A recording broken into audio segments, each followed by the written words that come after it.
Di sini saya akan membawakan khutbah yang berjudul mengobati hati dari penyakit riya.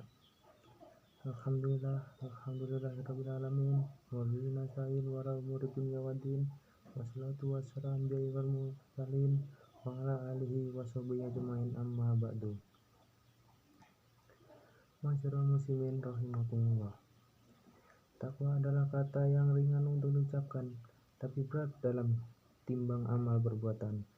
Takwa tempatnya ada di hati. Nabi Muhammad SAW menunjuk ke dadanya 3 kali dan mengatakan, At-taqwa hahuna, at-taqwa hahuna, yang artinya takwa ada di sini, takwa ada di sini. Hadis riwayat Ahmad dalam musnadnya. Jadi hati adalah pemimpin anggota badan. Jika hati baik, maka seluruh badan akan baik sehingga orang menjadi bertakwa. Sebaliknya, jika hati rusak, maka anggota badan menjadi rusak sehingga orang menjadi pelaku maksiat. Maka marilah kita bertakwa kepada Allah Subhanahu wa taala, yaitu melaksanakan semua kewajibannya dan meninggalkan semua yang diharamkan, serta mencari bekal sebanyak-banyaknya untuk kehidupan akhirat. Allah Subhanahu wa taala berfirman, Yauma la takfa'u malu wa ma banuna illa man wallaha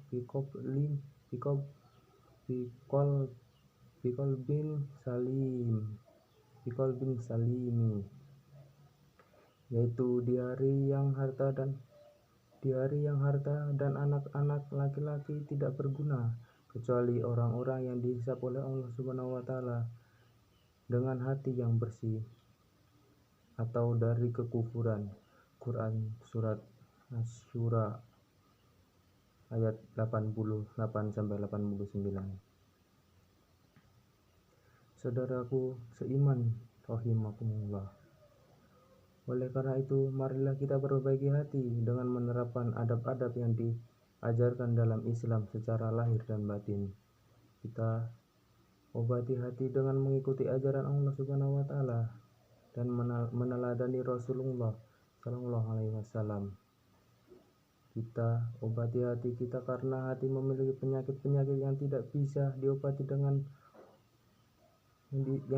diobati oleh para dokter. Penyakit-penyakit hati itu hanya bisa diobati dengan kesungguhan tidak mengikuti perintah Allah Subhanahu wa taala dan Rasulnya. Ma'asyiral muslimin rahimakumullah. Mari kita ikhlaskan niat selalu hanya karena Allah taala dan jangan sampai jatuh pada maksiat riya. Sahabat Abu Hurairah radhiyallahu anhu meriwayatkan hadis qudsi bahwa Rasulullah sallallahu alaihi wasallam bersabda, Allah Subhanahu wa taala berfirman, Ana nasarokai nganis syirqi man ngamila amalan asroka fihi ma'i ghairi tarok tusa wasirku, yang artinya aku tidak menerima tujuan lain dalam beramal. Barang siapa melakukan suatu amal perbuatan dan memiliki tujuan lain selain ridhoku, maka aku akan meninggalkannya dan tidak menerimanya. Hadis riwayat Muslim.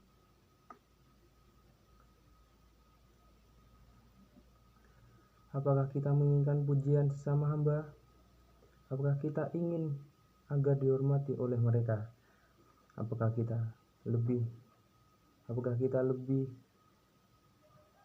ini lebih kita sukai daripada ridha Allah Ta'ala? Padahal seluruh manusia adalah makhluk ciptaan Allah Subhanahu wa taala sama seperti kita. Mereka tidak dapat menciptakan manfaat maupun mudarat. Ma'asyiral muslimin rahimakumullah. Mari bersama-sama kita renungkan hadis yang diriwayatkan oleh Imam Muslim dari Sulaiman bin Yasar. Ia berkata, ketika majelis Abu Bakar Hurairah usai dan orang-orang pergi meninggalkan majelis, maka Natil, seorang penduduk Syam, berkata kepada Abu Hurairah, "Wahai guru, sampaikanlah kepada kami sebuah hadis yang telah engkau dengar dari Rasulullah SAW." Abu Hurairah berkata, "Ya, aku telah mendengar Rasulullah SAW bersabda, yang artinya, orang yang pertama kali diberikan keputusan kepadanya di hari kiamat adalah orang yang tewas di medan perang. Ia pun didatangkan dan diingatkan tentang nikmat-nikmat yang diberikan kepadanya di dunia, maka ia pun mengingatkannya. Kemudian diperintahkan agar orang itu diseret dan diposisikan muka di bawah sehingga dilempar ke neraka. Begitu juga seorang yang Allah lapangkan rezekinya dan orang yang diberikan kepadanya seluruh jenis harta, maka ia diingatkan tentang nikmat-nikmatnya, maka ia pun mengingatkannya. Dikatakan kepadanya, apa yang engkau lakukan terhadap nikmat-nikmat tersebut? Ia pun menjawab, aku tidak meninggalkan jalan infak yang engkau anjurkan kecuali aku infakkan hartaku untuk meraih ridhomu, ya Allah. Lalu dikatakan kepadanya, engkau berdusta, engkau lakukan ini agar dikatakan sebagai dermawan, dan itu telah dikatakan. Kemudian diperintahkan agar orang itu diseret dan diposisikan mukanya di bawah sehingga dilempar di neraka. Hadis riwayat Muslim. Ma'asyiral muslimin rahimakumullah. Jika kita melakukan sholat, maka kita melakukan karena Allah. Jika kita bersedekah, maka kita bersedekah karena Allah. Jika kita berindah akhlak, kita lakukan itu karena Allah. Jika kita belajar ilmu agama, maka juga karena Allah. Jika kita mengajarkan ilmu agama, maka kita mengajarkan karena Allah. Jika kita menaati Allah, maka kita taat karena semata-mata ingin meraih ridho Allah. Jika kita melakukan itu semua bukan karena Allah, melainkan karena tujuan-tujuan lain, maka sia-sialah umur kita dan alangkah ruginya waktu kita. Hadirin rahimakumullah, demikian khutbah yang sangat singkat ini, mudah-mudahan bermanfaat bagi kita semua. Aqulu qauli hadza wa astaghfirullah li wa lakum fastaghfiruh innallahu huwal ghafurur rahim.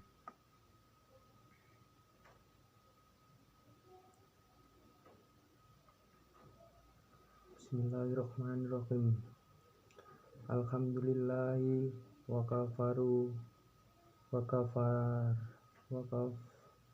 wa kafa wa asalli wa asallimu ala sayyidina Muhammad Mustafa wa ala alihi wa sahbihi ahlil wafa. Amma ba'du, faya ayyuhal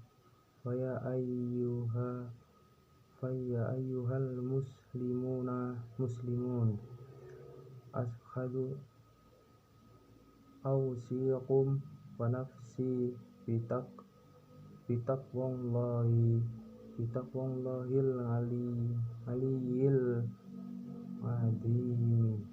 adimi wa'lamu annallaha amarakum bi amrin madin amarakum bis bis bis sholati wan waskami ala nabiyil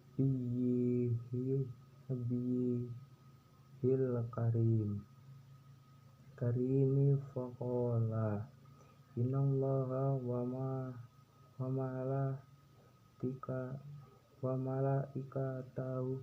wa malaikatahu yudholluna ala nabiyyi. Sekian khutbah dari saya. Wassalamualaikum warahmatullahi wabarakatuh.